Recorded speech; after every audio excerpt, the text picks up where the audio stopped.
Today I have the great pleasure of interviewing Lenny Gordon. Lenny is the top producer with National City Mortgage Services, and Lenny does $7 to $8 million a month as top producer in the country.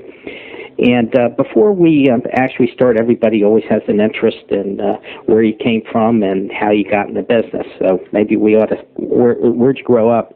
I grew up in Baltimore, and I attended the University of Maryland. Mm-hmm. Where'd you go to high school, by the way? Pikesville. Oh, okay. I went to Mount St. Joe's, that's why I say that. Oh, okay. So after high school, I attended University of Maryland in College Park, and after I completed my studies there, I wasn't quite sure what I was going to do, but I ended up in 1986 starting in the mortgage banking business, and basically had no experience. Mm-hmm. And who did you start with? I started with a company called Horizon Financial, sure. Mm-hmm. which basically was just about a 4 or 5 month deal, just to kind of learn the business. And it really wasn't, a formal training program. It was 86, if you remember, was the first year that rates really came down from like 12, 13% to like 9.5% and 10%.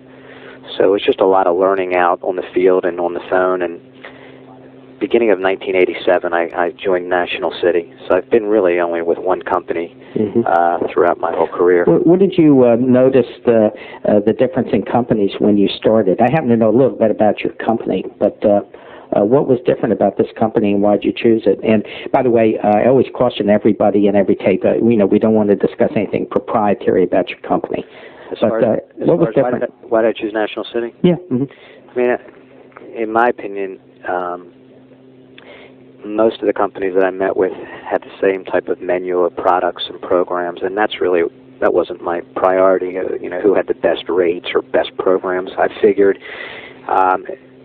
if I was going to a company, it was going to be a company I was going to be at a long time. That's just my history of how I do things. That's kind of how I've been brought up as far as loyalty and, things like that. So my decision was based on the people at National City. They seemed like honest people. There was a long history, a good track record of key people being here for a while. Yeah, I know that. And, to be honest with you, there were better deals out there, and there were companies that had a local presence that probably would have made better sense for me, since I wasn't from Montgomery County. I wasn't from the D.C. area. I didn't really have any contacts.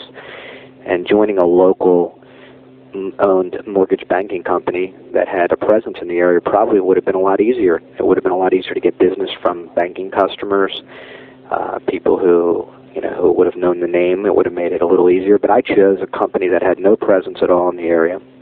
I chose a company that did very little business in this area, and it was strictly because I felt comfortable with the people that I had met, the handful of higher-up executive-level people that I just had a comfort with.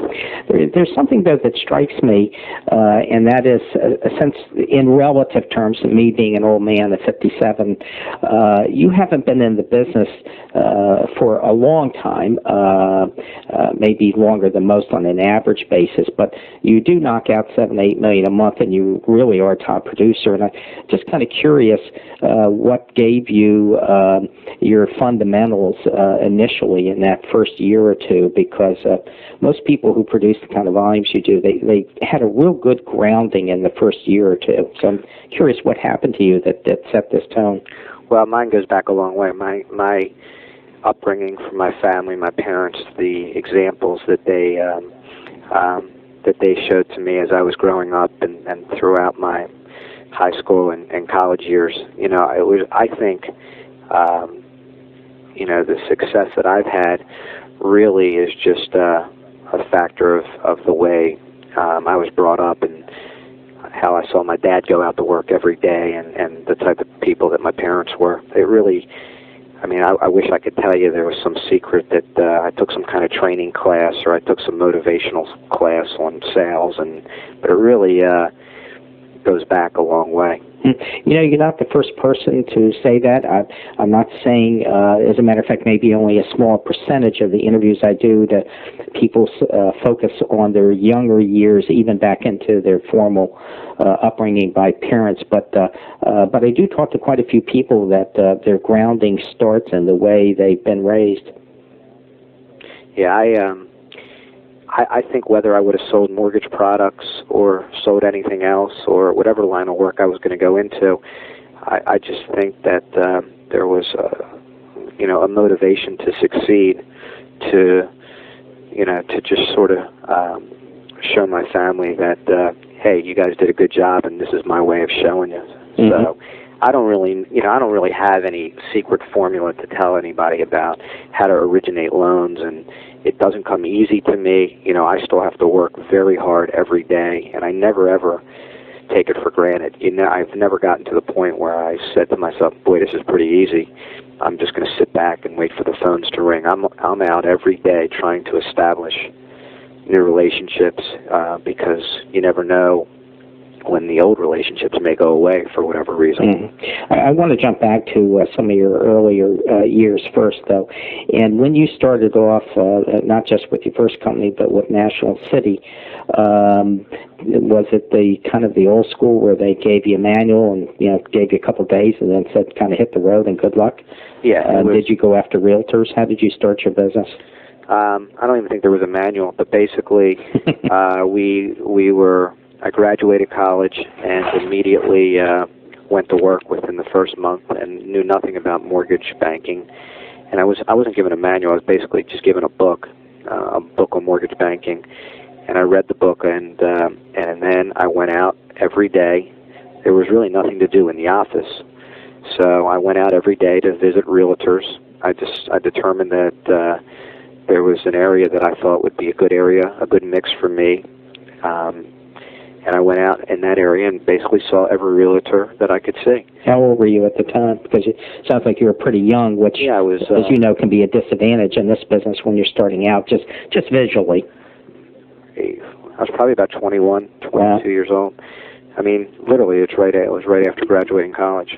So, and I knew nothing. Realtors would ask me questions, and I absolutely had no idea what they were talking about. I couldn't even, but I never lied. I never ever answered anybody until I made a phone call to somebody that knew, or an underwriter, somebody that knew a little bit more than I did. Everybody tells me in interviews that they're not sure what wisdom they have to impart. The truth of the matter is I've never done an interview where someone didn't have something significant to impart, and I think you just happen to hit one of them early on, and that is the concept of, and for those listeners out there that are new and just starting in business, that concept of never lying, that, because once you lose your credibility in this business, you may as well hang it up. Yep. I fight that every day. I always want to, in the eyes of my customers, I want them to think of me as somebody that's credible, somebody that they trust and will, can rely on for accurate information. So even to this day, I don't have all the answers, but there's enough resources here at National City that, within a 15-minute time frame, I can get the right answer. Mm-hmm. Well, the business that you're doing today, I'm going to assume a certain amount is now based on referral business, but have you concentrated your business efforts solely on the realtor community? Is that form the crux of your business even today? A big part of my business is, all my business is referrals, and it basically breaks down into a lot of different categories: builders, realtors, my previous customers, financial type of people, accountants, financial planners. I rely on my previous customers a lot. I mean, they get a lot of information from me after closing. What do you mean by that specifically? Well, I always, after closing, anybody that's closed a mortgage with me goes into my database. And which is what, ACT? Yeah, I use ACT. That's great. And they'll receive probably 6 to 7 pieces of mail from me a year for forever, basically. And because of that's that's allowed me to get a lot of referrals from my previous customers. And it's not only mortgage-related things. The customers call on all kinds of issues that are financially related. So that's a big part of it. But I always, I always remember where I came from, and that was the realtor business. And the realtors were the ones that really got me a start and got me going in this business. So I am still out on the street 4 to 5 days a week, seeing realtors, visiting realtors and builders and people like that. Well, I want to hone in on something you just said. You said you send out 6 to 7 specific mailings a year, which is actually quite a lot. Most of the people that do this sort of thing send out 3 to 4. What specifically do you send out? And I'm saying that just literally picking up, interviewed Ed Navarro not too long ago, and he sent me, who's a top producer, I know you know him, and he sent me one of his magazines called Real Estate News that is just fabulous. And so I'm curious, what do you specifically send out and recommend for loan officers out there? I send out a newsletter that talks about different trends in the industry, updates, or has a lot of updates on interest rates and different mortgage programs, and I send that newsletter out 4 times a year, so they get 4 newsletters from me. Do you write it, or do you purchase it through a service? Yeah, it's outsourced through a service that but I have some input into that. Believe me, it's not a newsletter that has recipes and things like that in there. Yeah, right. Okay. The content is pretty strong, and it's stuff that I have some say in. So that's part of what they get. There's always a letter thanking my customers right after closing. There's an evaluation letter, a survey that I send to the customers to find out how we did on the process, how they feel about it. Do you rely on that, and do you get good feedback from it? Absolutely. I read every one of them, and there's a good 12, 13 questions on there, and you'd be surprised what people have to say. And it's refreshing because I have about a 99.4% customer satisfaction rating. So that's nice to know that the team over here at National City is doing something right. And we send in in addition to the evaluation, we also send out some other types of letters and things asking if they're interested in other products that we have to offer here.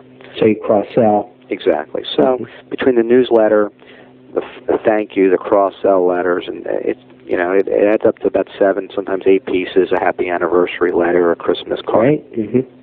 Right. Do you go to settlements? I go to about 50% of my settlements. Even with that volume? How do you find time to do that? Well, you don't have to stay for the whole hour at the settlement. If you go in and you're there for 25 or 30 minutes, you have to understand one thing about my closings. I'm one of the few lenders that gets the closing papers to the settlement company at least 5 days before closing. So the settlement attorney has reviewed everything well in advance. The borrowers actually do get a HUD-1. I know this is hard to believe for most people, but they actually do get a final HUD-1, a settlement sheet showing exactly what they need to bring to closing 2 to 3 days before closing. So there's no last-minute nonsense. When I walk into the closing, people are happy. Everybody knows where they stand, and there's no last-minute running around. So if I go for 20 minutes, it's basically just to say hello, make sure everybody's okay, and the closings are not really long and drawn out like you have in some other cases. Yeah. If I can be a devil's advocate for a little bit, so how do you handle problems where the settlement is with an attorney or title firm that's out of your hands and they drop the ball, because you and I both know that you can get all the data to them as early as possible, but if they don't crank it out, and I'm sure, I know I can tell you horror stories, I'm sure you have your own, of attorneys who, they're walking in with the stuff as they're writing it. Yeah, we run into that all the time, but we make it very clear to the customer. About a week before closing, we call the customer and say, listen, your closing papers have been sent. The attorney that's handling your closing has them.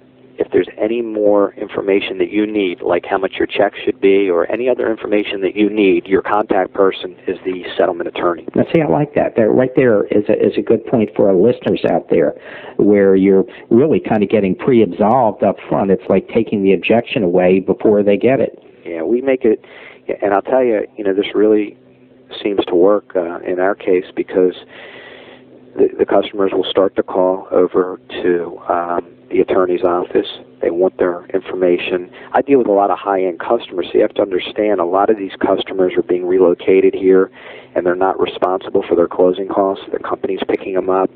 I have a lot of customers that are liquidating from different types of investment accounts. So there is a real need to know exactly how much money they need for closing a couple days prior to the closing date, because it's not as simple as just going into the bank and taking the money out of a savings account. Most of these people, there's a couple functions that have to be put in place for them to get their money. So we put the responsibility on the settlement company. And to be honest with you, most of the realtors or builders or most of the people that are sending us business really have been using the same 5 to 7 settlement companies, and those companies are well aware of how National City does business, and that the papers are going to get there early, and that they better start putting their information together because the customers are going to start calling. I find that interesting because I think our listeners out there, the loan officers that are doing business, all of us have run into the horror stories, last minute stuff, and I do notice in the interviews that I do that top level loan officers really make a furious effort really to get the papers to these attorneys beforehand. I'd like to switch a little bit, and I want to talk about, you mentioned that you will work with builders and get business. One thing I will tell you, most of the people that I do interview seem to fall into 2 categories, whether they're doing realtor and referral business at this level, or they're doing new homes and referral business. Not too many people have to kind of mix, and I'm kind of curious how you started to work with builders, and I wondered if you would specifically discuss some of the differences between realtors and builders with an eye towards loan officers and how they should get business out there. Well, the first part of the question, how did I start to work with the builders? It was pretty simple in my eyes, and that was I didn't want to really rely on just one source of business. The realtors are a great source, a great referral source of business, and I encourage everybody to use them. They are a direct referral source for customers. But also, in the area that I'm in, there is a huge amount of new construction, and it was just a natural for me to try to go out and solicit these builders, local builders, national builders, builders that are building custom homes. It was just a natural in my eyes, to go out and try to solicit these people for business. So, what was your approach? My approach was basically the same approach that I took as when I went to the realtors. An introduction, talking a little bit about what I can do, what the company can do, and going in, whether it's a realtor or builder, I always knew in the back of my mind that this person or these people were already dealing with somebody else. You never walk into a situation where a realtor or a builder or somebody says, "Oh, we're not working with anybody. We're so glad you're here." It's your lucky day. Yeah, we're going to sign you right up. So, going in, you need to understand that it's not going to happen overnight, and that the referral source probably has a list of 2 or 3 or 4 mortgage banking companies that they're already dealing with. So I just liked to be in position so that if there was an opportunity to slide in and be one of the 3 or 4 people on a list, then that was really what my goal was. So, would you recommend that the loan officers that want to go after that business, how should they attack it specifically? By that, to kind of lead you on a bit, should they go right to the builder, to the site, any preparation before they approach a job? Well, I always did a little research before I did anything, but you need to find out, if the builder, who the builder is, and some of these builders have their own mortgage company. So, that wasn't a complete turnoff for me, because I figured if they had their own mortgage company, maybe there were some loans that the mortgage company couldn't handle. So I would go see the person on site and let them know, if there were some opportunities for some deals that maybe their own company couldn't do, if I could just be a person that they could keep in mind. And then there are situations where there are builders that don't have their own mortgage companies, and you do that research, and you find out who the key person is, that maybe can make a decision on whether or not you can be added to their approved list. That may be a person on site, that may be an area manager, but I always started with the person at the building site. Those people seem to have the most information to gather. They seem to be the people that I would start with. And ultimately, those people are the ones that are selling the homes that are the referral source. So I like to go to the site and find out as much as I could from the person that was selling the homes. And that was my approach. Mike Twig calls that going after the center of influence in a relationship, trying to find out who really holds the power key before you get going and waste your time. Yeah, it's really funny how it's all about finding who the right person is. And there's a lot of wasted time. I've spent a lot of time going after somebody who I thought was the person that was going to make the decision, and ultimately it was somebody else. So that's a big part of my preparation now, is trying to find out exactly who makes the calls for some of these builders and other referral sources. I'd like to stay on builders for a minute. I find it a fascinating market niche. What do you find that's different about dealing with builders versus dealing with a realtor? Well, there's not, I don't treat either source any differently. I mean, the only difference about a builder is sometimes a builder has a short list of 1 or 2 or 3 lenders. They will only use those lenders that are on that list for whatever reason. They call it their approved lender list. Mm-hmm. And there may be some closing cost incentives for a borrower. If a borrower buys a house from XYZ builder, the builder typically says, go out and use anybody you want, or use one of our 2 or 3 approved lenders, and we will contribute X amount of dollars towards your closing. Sure. And for whatever reason, I don't get into why builders do that. Obviously, there's a control issue and other things, but I don't get into that. But that's one thing that you see, obviously, with builders that you don't see with real estate agents when they're just selling random homes. Mm-hmm. And yet realtors by law, and they, for the most part, do, they have to recommend at least 3 people, too.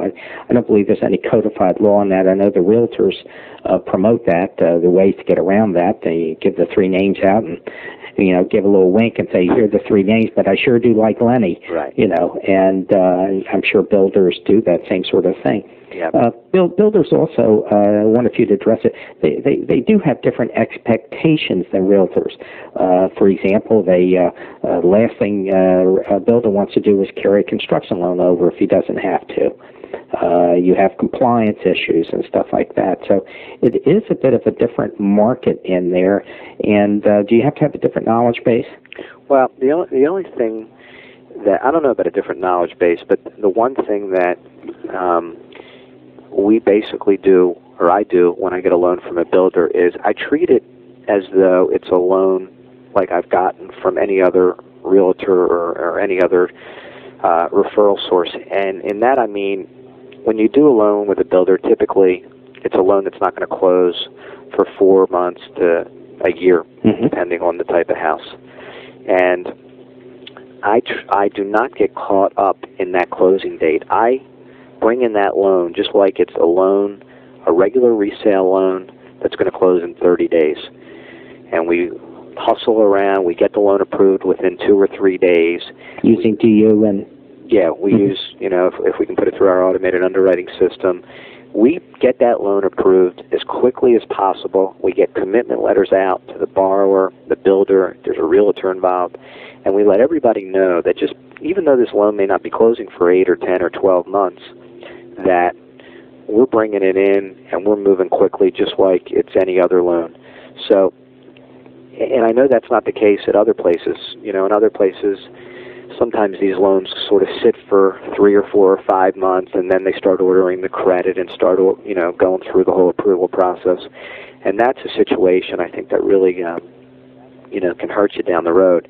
We take a loan and we bring it in, and no matter when it's closing or what the time frame may be on the house, we bring it in and get it done within a couple days, no matter what the situation is. In essence, you're saying, you're not doing one of the old, you and I used to call them pre-quals. You're actually getting a pre-approval. Right. We don't do pre-quals anymore. If somebody wants to find out if they're approved or not, we have them fill out an application, we get money for a credit report, and we get the loan approved. It takes 1 day to get a loan approved, basically, if the people come in with the right information. And we send a commitment letter out, and there's really nothing left for us to do until they find a home. And once they find that home, it's basically just getting the contract and getting the appraisal. A pre-qual in the old days was just getting some information, sending a letter out that said things look good. However, BS letters. They got to go through underwriting, and there's right. So go to the circus. Yeah, we don't do that anymore. If somebody wants to get approved, we get them approved, and there's no questions. Everything is done, and it's just a matter of them finding a home. Mm-hmm. That is the same thing that happens in the realtor market too, as you know, with in particular time frame that we're talking. There's such a low inventory available in your area. Even having somebody pre-qualified doesn't necessarily mean they're going to get a home. No, that's exactly right. We have it's very competitive here. I mean, the housing market is a little tight, and there's just there's the sellers are really taking the best offers right now. I want to change directions entirely on you and talk about some areas that are intertwined. You happened to bring up the subject matter when you were talking earlier about pricing, and I'd like your comments to be directed, to the new people out there in particular, and those people that are, kind of bogged down and can't seem to bring themselves up to the next level. And one of the issues that comes up is the issue of pricing. And I'm curious on how you feel in general about pricing. I think you know just what I mean by that, and also the effect of the internet. Are you in particular seeing any effect where they're using it, maybe not to do a loan, but as a data resource? As far as pricing is concerned, I think you need to be at a place where your pricing is competitive. What do you mean by that? Well, I think you need to be in the ballgame. Can you give me an example? Well, I just think you need to be in the ballgame. I think I've never, basically National City is the only company I've really ever worked for. And I can tell you now, we're never, ever the best priced lender on the street. And what I mean by that is exactly what I'm saying. I mean, if we're at 8.25% on a certain day, there's probably lenders out there that are at 8 1/8, but there's probably other lenders that are at 8 3/8. So over the years, I've never really gotten too caught up in trying to be at a place where the pricing is the absolute best in the marketplace. Those companies that seem to have the best pricing usually come in and out of the market, and I'd rather be at a place where we're consistently priced very well. Not the best, not the worst, but right in the mix of things. So for me, it's never really been about having the absolute best rates or the absolute best price on every program. I just like to know that we're competitive, that our rates are in line with the other big financial institutions that I compete with. And every once in a while, there'll be a company out there trying to buy the market or doing some crazy things. Sure. You're going to lose deals to those companies. But in the long run, which is what I'm all about, I feel pretty confident that if you're competitive and if you have the right product mix, that you'll be okay with pricing. So pricing isn't really in the scheme of things.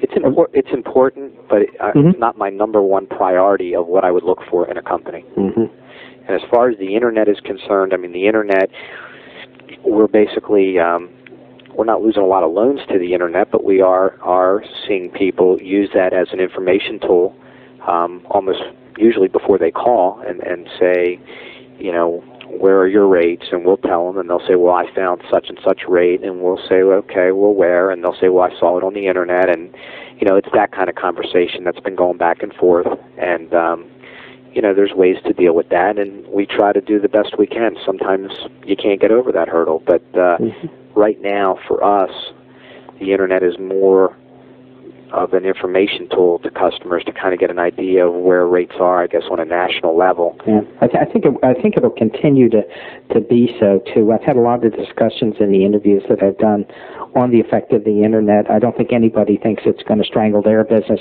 in particular, and that most people are going to use it more as an informational thing. I tell you what I am finding, though, is that when I'm discussing this with loan officers, a couple of interesting things are coming up. Probably the most notable is that the internet people, it's not all as it appears, and by that I mean if you're at 8% at one point and an internet company is, let's say, at 7 3/4 at one point or 7 7/8, lots of times these internet companies, they still got to process this thing in the same way. They have high back-end costs, they have high acquisition costs in terms of getting new customers, and they're finding out that some of these settlement charges and closing costs are outrageous with some of these companies, that they're making it back up on the backside. Absolutely. The fee structure that we have versus some of these internet companies is like night and day. So we always tell the customer to get an estimate, get the whole thing in writing.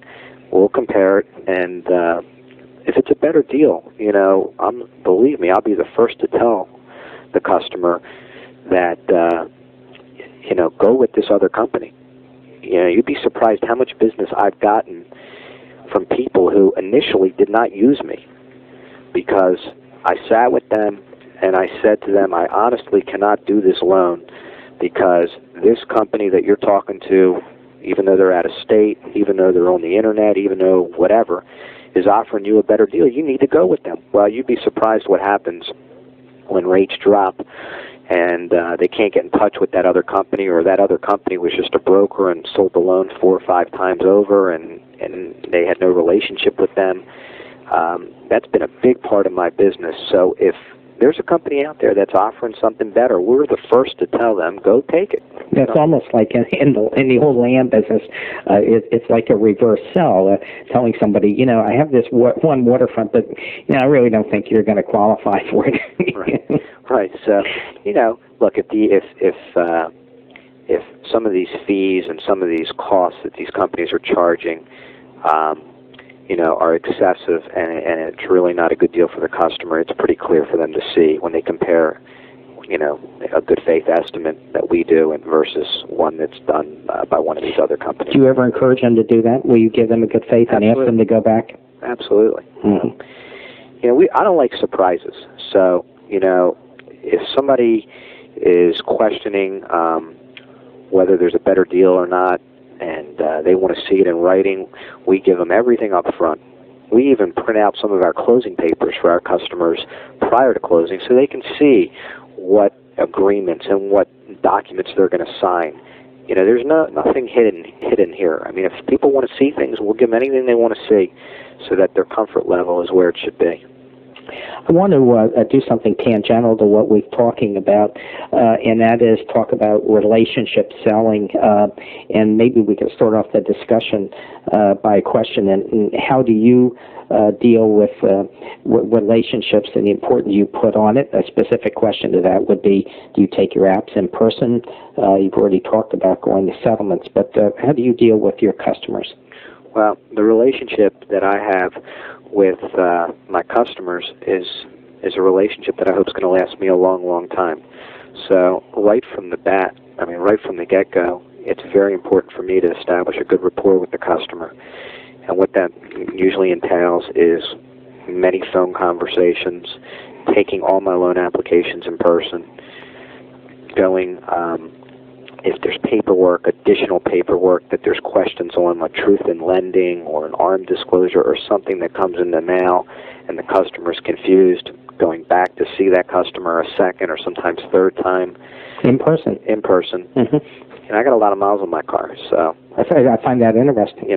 So I don't really have any problem at all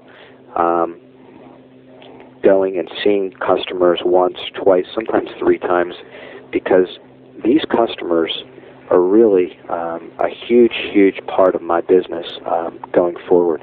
The referrals, the repeat business. So it really is pretty simple in my mind that if you treat them right up front and do the things that just seem natural for me to do, then down the road some good things may happen. When you're dealing in this relationship, how does that extend over to the realtors? Do you do anything in specifically for realtors? Well, the biggest concern that the realtors have is that they're giving out your name as a referral, and if the customer ultimately chooses you as the person that's going to do the mortgage, the realtor is on the line here. The realtor, I mean, it's their I'm the referral source. The realtor is the one that's giving out my name. So we want to make sure that the realtor looks good, that we treat the customer the way the realtor would want us to treat the customer. So we keep the realtor involved. We keep the realtor in the loop. They know when the loan's approved. They receive copies of a lot of the documentation that we send to the customer. So the realtors that I deal with are also, I also see them just about every day because I'm out on the field. I'm not, the type of originator that's basically sitting in the office all day. I'm out in my real estate offices just about every day of the week. So that's unusual, by the way. I find that interesting, and I think there's a lesson out there for our listeners, for someone that does the volume you do, which means you work very intensely. By the nature of the beast, that you literally are out there talking to realtors every day. Well, when I first started, I noticed the one thing that really struck me about this business was that there was really no structure.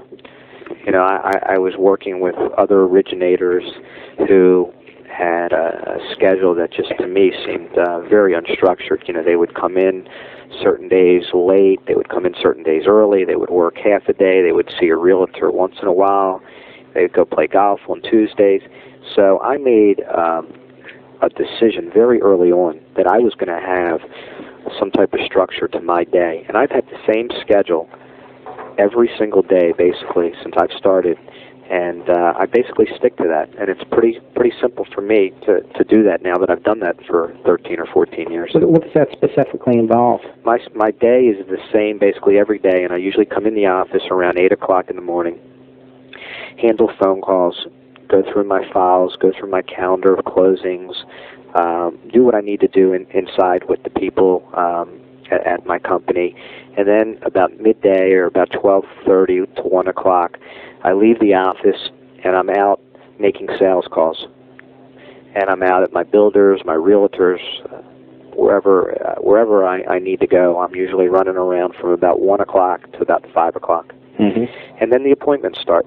If you don't do appointments during the day? Well, a lot of my customers like to do it when both the husband and wife or the family can be involved in the application together. So that means you're working a lot of nights too. Yeah, I usually have 1 or 2 appointments just about every night of the week, whether it's for a pre-qual or pre-approval or a actual loan application, but I don't mind doing it because I know that's what the customer would prefer. So I could tell you about just about every type of interior design of homes in the Montgomery County area. I've probably been in about 1,000 or so homes in the last couple of years. And that's what I do. In the evenings I go to the homes or I go to wherever the customer wants me to go. And I usually try to make those appointments convenient for when it's the best for these customers. And if it means in the evenings or if it means on the weekends, then I make myself available. Do you have, I'm not trying to invade your privacy here, but do you have other family obligations of any type where you have to further structure your time? Yeah, my kids are getting older now, and I'm coaching baseball and roller hockey and soccer. So, in the old days, I pretty much left all day Saturday and all day Sunday open for appointments. Now, I have other priorities, and those appointments on the weekends are pretty limited to early morning or late afternoon. Middle of the day is just not an option anymore. And during the week, I always leave one night open for some things to do at home, homework, etc. So, how old are your kids now? 7 and 5. Yeah, well, when they turn 13. Yeah, so I mean, you know, in my mind, I've changed a little bit, and I'll probably have to restructure this schedule in another year or two. But you know, these are things I look forward to because my priority really is being with the kids and doing the stuff that they enjoy doing. I strongly suspect here, I'd like to just touch on it before I go to an area I want to talk about, but I strongly suspect here that you really have everything in place from a structural standpoint. I wondered if you would talk about the database you use. I know a lot of people use ACT. I couldn't live without it. But also maybe you might touch on the processing and underwriting and, you know, and how you keep in touch with your processors and your team, however you have that set up. Do you have an assistant, for example? Sure. I have an assistant, and we don't really have processing anymore, but the flow is basically pretty simple. We take, you know, I take all my loans myself. You do? Yes. Do you take them on a computer or by hand and transfer them? I take it's about 50-50, depending on the situation. I'll take it on a laptop, or in some situations, if I'm meeting with a customer who's only given me about a half hour or 40 minutes of his time because he's got meetings and other things, I probably can move a little quicker by hand. So depending on the situation, I'll take it by hand or by laptop. Do you bring a printer along where you print out everything too? Little inkjet or something? Yep, little printer that will hook up right there, and we'll spit out all the, you know, the good faith and the till and all the documents. And once the loan is taken, the biggest, I guess the most important thing is gathering the documentation from the customer that's needed for that particular loan. And you know, that's probably the most important thing, because if you don't get it up front, that means other phone calls, that means delays in the approval. So if I need a pay stub, or if I need 2 pay stubs or W-2s, etc., I make sure, you know, well in advance of our meeting, that the customer knows exactly what type of paperwork to have ready for me. What do you mean with respect to, for example, self-employed, where I know the market you're dealing in, you certainly have a lot of pretty sophisticated self-employed people? You know, most of the people I deal with are very high net worth people. A lot of them are self-employed, and you know, before the initial meeting, we'll talk a little bit about, you know, what they do, what type of company they have, or how they're set up, or is it an S corp, or exactly how they're set up. And based on that conversation, we'll roll the list out and say, here's what we need. And most of these people, you know, have been through it before. Most of these people in the higher brackets have bought homes before. And to be honest with you, most of them have an idea of what they need. So we'll just refresh their memory and let them know to make copies or have it out for us, and I'll make the copies and bring it back. But going into the meeting, it's never a situation where we say, oh, I forgot to tell you, but I need your corporate returns as well as your personal returns, or, you know, I need a year-to-date.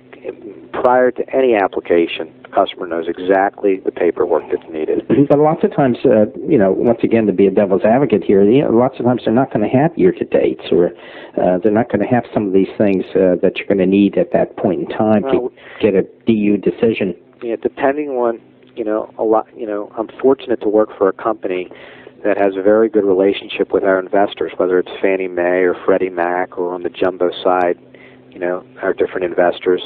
And I'm fortunate to have some flexibility because of the low loan-to-values, or because of the high credit scores, or because of whatever the situation may be. So because of, I mean, that's a very, you know, a very good selling point that I always tell our customers, and that's documentation relief. We have a lot of that because of the quality of loans we do, because of the volume, and because of the relationship. So a lot of times, if it becomes a problem to get a year-to-date, or if it becomes a problem to get a couple of years' tax returns, sometimes we can get those things worked out. I find that interesting, and that is something new. What about one of the areas that we haven't touched is talking about referrals from attorneys and CPAs and certified financial planners. You seem to indicate in part of your speech that you do get business from that group. I wonder how you go about doing it, and with an eye towards the people out listening, audience, not me. Well, if you show up for a closing, And if you show up for enough of them over X amount of years, the settlement attorneys or the settlement companies get an idea of who you are.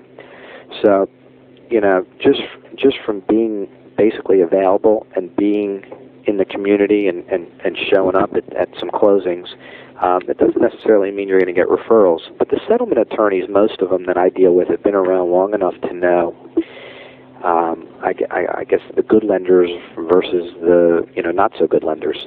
The fact that we get our papers to the closing so in advance, so early of the closing, is something that is a huge plus for most of the attorneys. I mean, it helps them. It makes things a lot easier for them. And if there was somebody that they were going to refer a loan to, I mean, who better than somebody that shows up to the closing, somebody that's available, and somebody that has a company behind them that gets papers to a closing, a week or 5, 6, 7 days before the actual closing. So the attorneys, I guess, see that, and it's not the kind of thing where I go see attorneys every day of the week, but you see enough of them at the closings that after a number of times it becomes you develop a relationship. As far as financial planners or CPAs or money managers, it's usually you usually meet these types of people through your clients, or you meet them if these people become a client. And I just try to develop that relationship by maybe going to lunch, maybe talking a little bit about how National City operates, how I work, how we may be different than some of the other companies out there, and staying in touch with these types of people, because they're going to have potential referrals for you. So it's just follow-up letters, lunches, meetings, as much information as I can get to these people, I do. And I probably don't do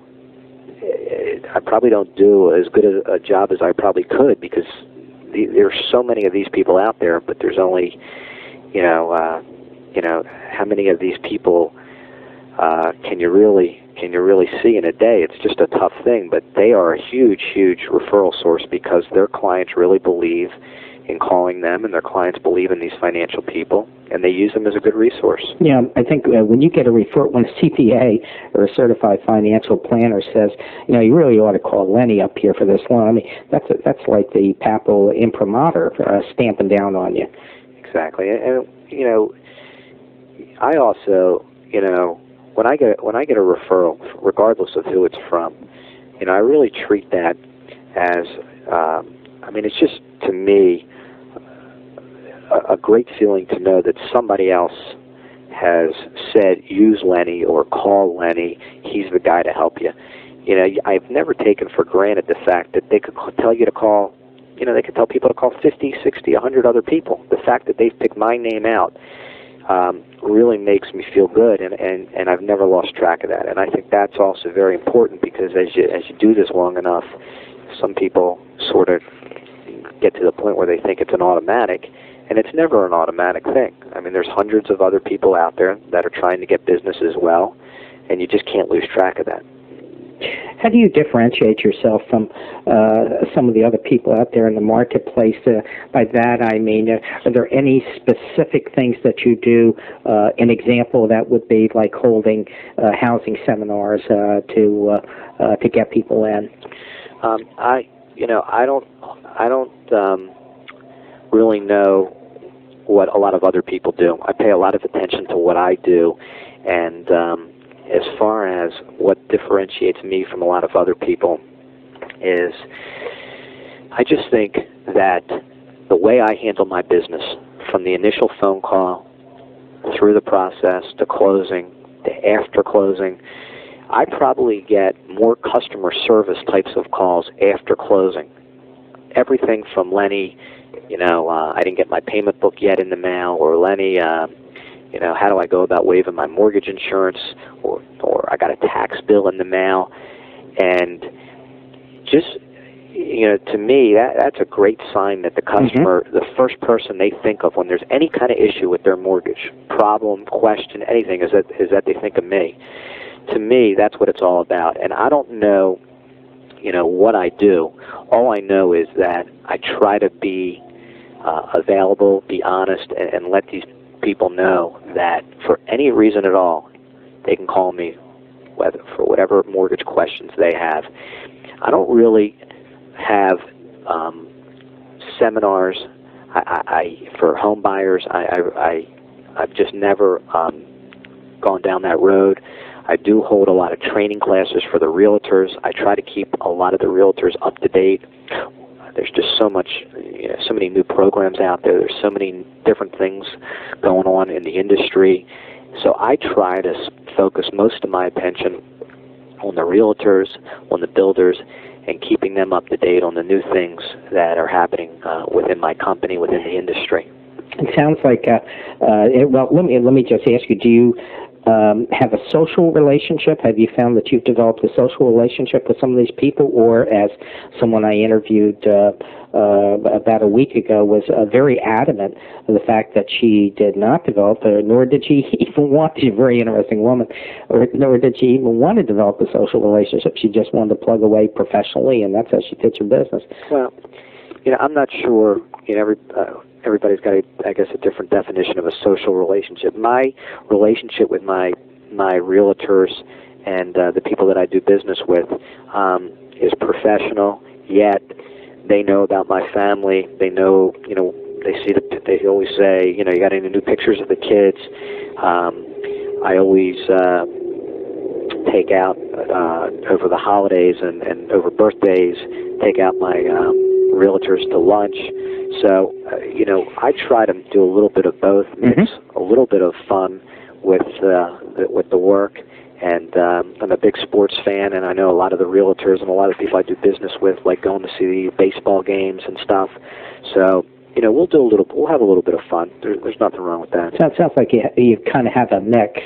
I think I'm going to kind of end on this high point, and I say it's a high point because I think actually, you may not think so, but I'm pretty sure of what I speak here, that you really have defined yourself by the way you've done this interview. And if I could encapsulate it, it seems to me that you've been successful because you've established permanent relationships by really doing the fundamentals of business, giving good service, being there, answering calls, and things that I'm not sure there's one thing in the speech interview that we've talked about today that is you and I would call high tech or pyrotechnical and any other fancy word. It's a grind it out.